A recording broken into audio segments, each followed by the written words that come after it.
All right, good afternoon, everyone. More than happy to take any questions you have. Chief, what happened this morning about 8:15? What's the breakdown? So we responded over to Golf Park Drive for a report of shooting. Responded there. Our officers got there and determined 2 individuals have been shot. Those names have been provided to you in the press release. Our detectives are actively working the case to determine what took place prior to our arrival and make sure they collect all the evidence that's possible at the scene and send off to the lab for examination. Chief, I do want to ask a couple clarifying questions. Are we calling this a murder-suicide at this point? Right now, this is homicide. We have 2 victims. We're not ruling anything out at this point. Our evidence will lead us to where it leads us is what we usually tell folks. So we're going to not say that it is or isn't at this point. We want to make sure that we've checked all our boxes and we have all the information. There's certainly no threat or no danger to the community at this point. We want to make sure everybody knows that. So not a murder-suicide, not a double homicide, I guess.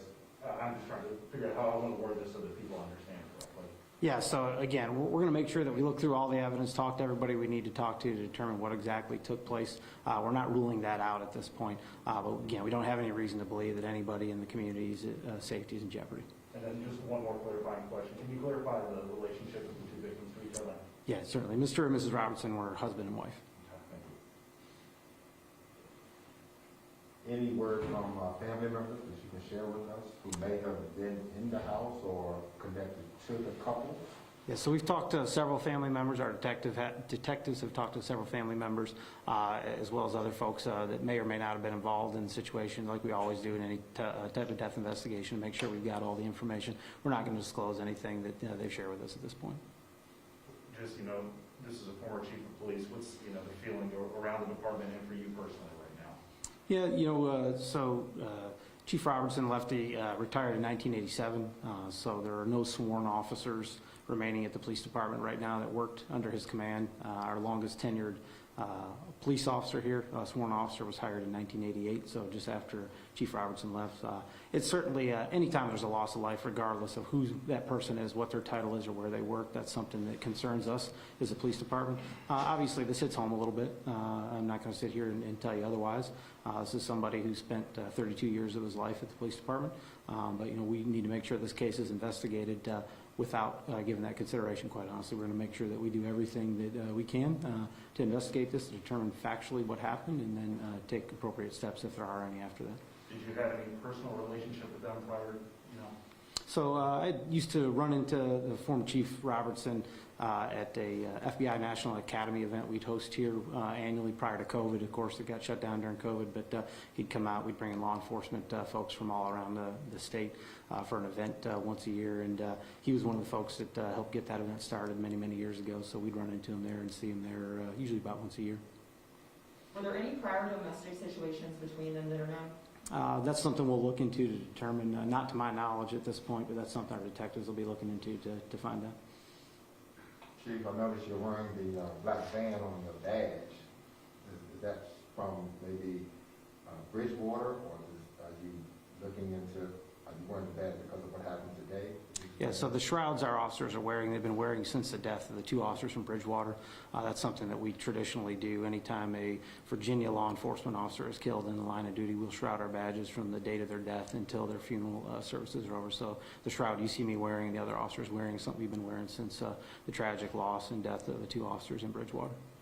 Out of curiosity, after today's incident, do you have any counselors that are already in the department that are available, or are you going to get any to make them available to folks? Yes, we have several options for our officers. We have a chaplain's program that, and our chaplain has been out at the scene already helping both officers and family. And then we have a peer support program here. We also have a department psychologist if we determined that that was needed, as well as our employee assistance program. So we kind of try and wrap all the services that we have around the officers to make sure that if they need to sit down and talk to someone, that it's okay to do that, and we encourage them to do that and make those services available.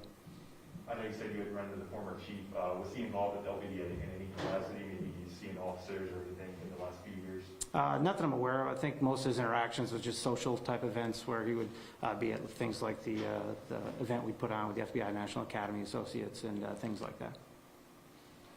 Chief, I know you're trying to build a force and improve the force and get more officers, but Is there any kind of maybe aftercare program whereby you guys kind of check on former officers, maybe especially chiefs, kind of see how they're doing as they get older? Yeah, so nothing formally in place, Andre, but, we run into a lot of these folks at different times and different places, and prior to COVID, again, unfortunately I keep saying that, but prior to COVID, we do an annual thing around Christmas time where we bring all the retirees in and do kind of a luncheon with them and check in with them, and a variety of different officers here and different staff members, sworn and non-sworn, try and keep up with them and help them out any way we can. Chief, can you tell us a little bit more about his tenure, maybe like what he was able to get done during his tenure as chief of police? Yeah, I really wish I could, but I got hired about 10 years after he retired. So all of the stuff I have is second or third hand. But I can tell you this, that, all the information that has been shared with me through other people and has been passed kind of down to us is that, he was a real good guy, getting dedicated about 32 years of his life here, and was somebody that was in the Air Force, I believe, prior. I think he served in Korea through the Air Force prior to coming to the LPD. So certainly a long legacy of public service. Last question. Oftentimes, public service kind of runs in the family. Are there currently any Robinson family members with the department? Not currently with the LPD. No, they're not. So thank you all for your time. I hope you all have a great day. Thank you.